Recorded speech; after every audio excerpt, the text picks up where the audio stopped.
Society today is composed of a series of institutions.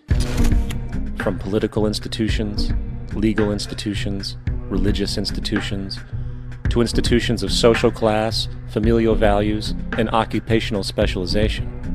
It is obvious the profound influence these traditionalized structures have in shaping our understandings and perspectives. Yet, of all the social institutions we are born into, directed by, and conditioned upon, there seems to be no system as taken for granted and misunderstood as the monetary system. Taking on nearly religious proportions, the established monetary institution exists as one of the most unquestioned forms of faith there is. How money is created, the policies by which it is governed, and how it truly affects society are unregistered interests of the great majority of the population.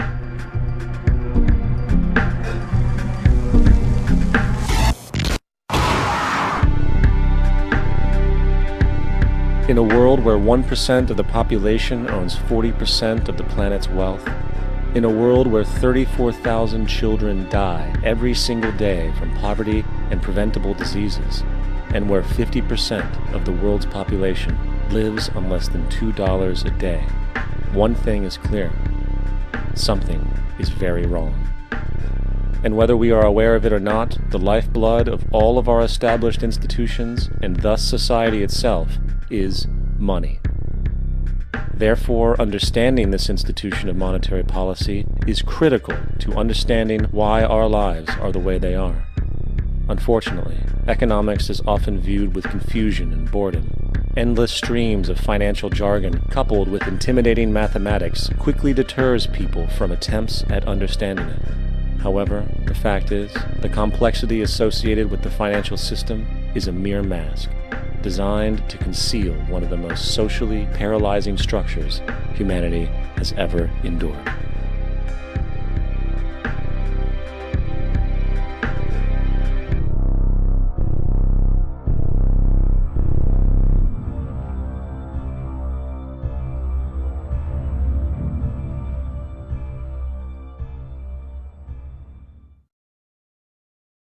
A number of years ago, the Central Bank of the United States, the Federal Reserve, produced a document entitled Modern Money Mechanics.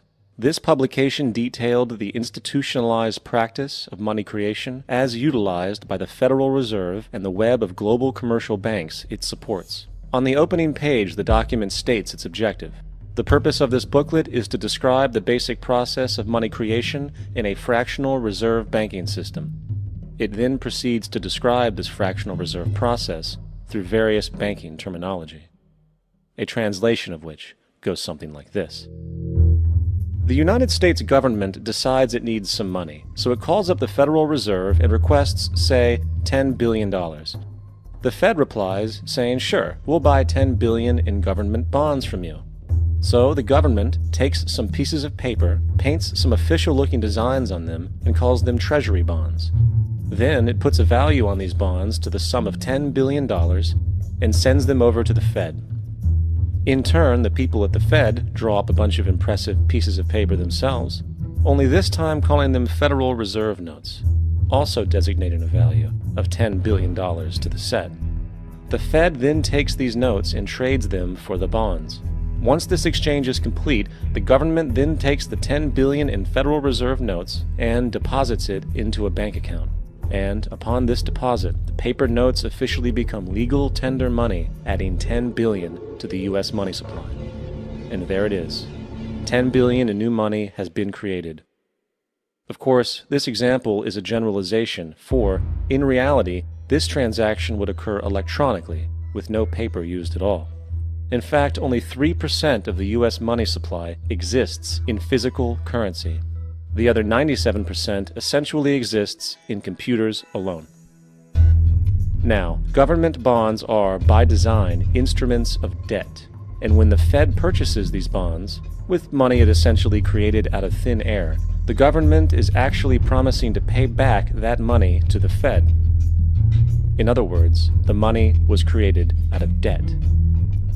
This mind-numbing paradox of how money or value can be created out of debt or a liability will become more clear as we further this exercise. So, the exchange has been made and now $10 billion sits in a commercial bank account. Here's where it gets really interesting. For as based on the fractional reserve practice, that $10 billion deposit instantly becomes part of the bank's reserves, just as all deposits do. And regarding reserve requirements, as stated in modern money mechanics, a bank must maintain legally required reserves equal to a prescribed percentage of its deposits. It then quantifies this by stating, under current regulations, the reserve requirement against most transaction accounts is 10%. This means that with a $10 billion deposit, 10% or $1 billion is held as the required reserve, while the other $9 billion is considered an excessive reserve and can be used as the basis for new loans. Now, it is logical to assume that this $9 billion is literally coming out of the existing $10 billion deposit. However, this is actually not the case. What really happens is that the $9 billion is simply created out of thin air on top of the existing $10 billion deposit. This is how the money supply is expanded. As stated in modern money mechanics, of course they, the banks, do not really pay out loans from the money they receive as deposits. If they did this, no additional money would be created. What they do when they make loans is to accept promissory notes, loan contracts, in exchange for credits, money, to the borrower's transaction accounts. In other words, the $9 billion can be created out of nothing simply because there is a demand for such a loan and that there is a $10 billion deposit to satisfy the reserve requirements. Now, let's assume that somebody walks into this bank and borrows the newly available $9 billion. They will then most likely take that money and deposit it into their own bank account. The process then repeats, for that deposit becomes part of the bank's reserves. 10% is isolated, and in turn 90% of the $9 billion, or $8.1 billion, is now available as newly created money for more loans.